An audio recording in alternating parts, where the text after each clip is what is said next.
Zakaria, dia adalah orang yang baik. Dia orang yang sopan. Dia sangat pandai.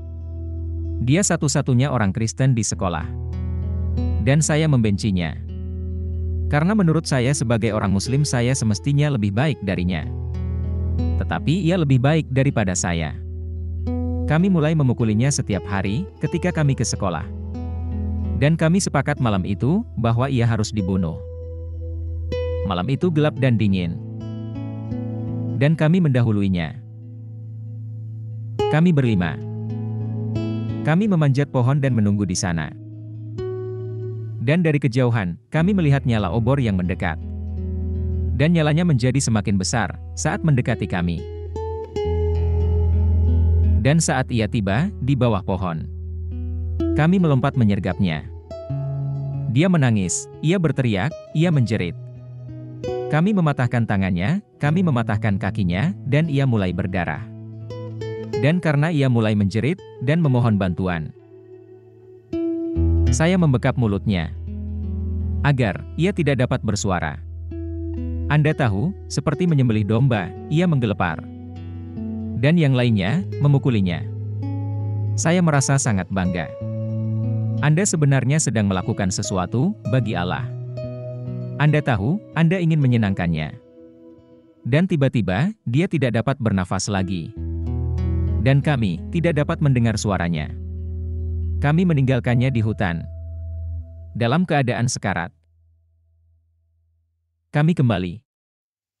Kami berwudu dan sembahyang. Dan Zakaria tidak pernah kembali. Saya tidak pernah melihatnya lagi. Saya lahir dan dibesarkan dalam keluarga Muslim yang sangat-sangat fanatik. Ketika saya masih kanak-kanak, ayah saya membawa saya ke pesantren. Saya baru berusia 8 tahun. Dan ayah saya meninggalkan saya di sana. Mereka mencukur kepala saya. Kami duduk dalam lingkaran. Syekh duduk di tengah lingkaran. Dan ia memiliki cambuk yang sangat panjang. Saya dipaksa untuk menghafal Quran. Setiap kesalahan yang Anda buat, cambuk ini akan mampir di kepala Anda. Anda tidak boleh menangis. Karena dalam kebudayaan kami, dikatakan bahwa laki-laki tidak pernah menangis. Saya menangis setiap malam. Dan mereka mengatakan pada saya, kamu adalah milik ummah Islamik. Itulah sebabnya, Anda berjuang untuk itu. Setia kepada ummah. Saya mulai membenci orang-orang. Membenci semua orang yang bukan Muslim. Dan terutama, saya terbiasa membenci orang Yahudi. Jadi saya mempersiapkan diri untuk pergi dan berjuang demi Allah dalam jihad. Tetapi setiap malam, saat pergi tidur, dan ketika lampu dimatikan, saya tidak tahu apa yang akan terjadi pada saya jika saya mati. Sepupu saya sakit parah. Dan para dokter mengatakan, ia akan mati. Mereka hanya memberinya waktu beberapa hari. Dan suatu hari, datanglah 2 orang. Mereka adalah orang Kristen Koptik. Dan salah seorang dari mereka hendak menyelami saya. Dan saya melihat dia memiliki salib, sehingga saya menarik tangan saya. Saya berkata, maaf saya tidak mau menyentuh tangan yang ada salib. Lalu ia berkata kepada saya, kami mendengar anak ini sakit. Kami ingin mendoakannya. Dan demi kesopanan, saya berkata kepada mereka, baiklah. Lalu mereka mulai berbicara kepada Tuhan, seperti orang yang berbicara kepada temannya. Mereka berkata, Tuhan, tolong sembuhkan anak ini. Saat mereka berkata amin, anak ini membuka matanya untuk pertama kalinya dalam 4 minggu. Ia mulai menggerakkan tangannya. Ia mulai berbicara. Dia duduk di tempat tidurnya, lalu ia mulai berjalan. Dan salah seorang dari kedua orang yang berdoa itu duduk di sebelah saya, dan ia berkata kepada saya, tahukah kamu? Mujizat yang sesungguhnya adalah, Tuhan ingin mengubah hatimu. Percayakah Anda bahwa Yesus hidup? Dan saya berkata kepadanya, ya.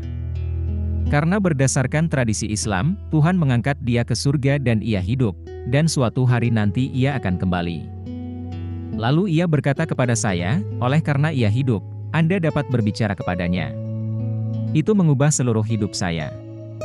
Dan ketika saya mulai membaca Alkitab, tidak seorang pun yang perlu meyakinkan saya untuk mengasihi orang Yahudi. Satu-satunya cara bagi orang Muslim untuk mulai mengasihi orang Yahudi adalah ketika mereka bertemu Yesus. Saya mengasihi keluarga saya. Saya mengasihi ayah saya. Saya mengasihi ibu saya, dan saya mengasihi komunitas saya. Dan ketika saya memutuskan untuk mengikut Yesus, kakek saya dan ayah saya berkata kepada saya, "Kamu bukan lagi bagian dari kami." Mereka membuat acara penguburan. Mereka mengundang para sahabat dan keluarga. Mereka membawa peti mati ke pemakaman, dan mereka berkata, "Putra kami sudah mati. Dinyatakan mati dan tanpa keluarga." Saya bertanya pada Tuhan, "Di manakah Engkau?" Lalu saya mendengar suara ini. Dan suara ini berkata kepada saya, "Tahukah kamu bahwa kubur yang bertuliskan namamu? Kamu tahu kubur itu kosong. Tahukah kamu? Kubur saya juga kosong." Saya pergi ke Mesir untuk pertama kalinya setelah bertahun-tahun berlalu.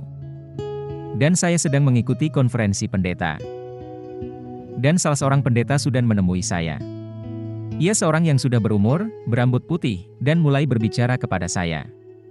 Ia bertanya, "Anda berasal dari mana?"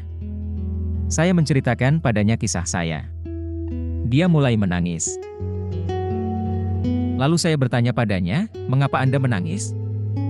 Dan ia berkata kepada saya, "Apakah Anda ingat pada saya? Nama saya adalah Zakaria." Dan seketika itu, saya ingat padanya. Kali terakhir saya melihatnya adalah dalam kegelapan malam. Tiba-tiba, saya dapat mendengar bagaimana ia menjerit. Walaupun itu sudah 25 tahun yang lalu. Tiba-tiba saya mulai dapat melihat tangan dan kakinya yang patah. Saya mulai melihat luka-luka yang saya buat kepadanya.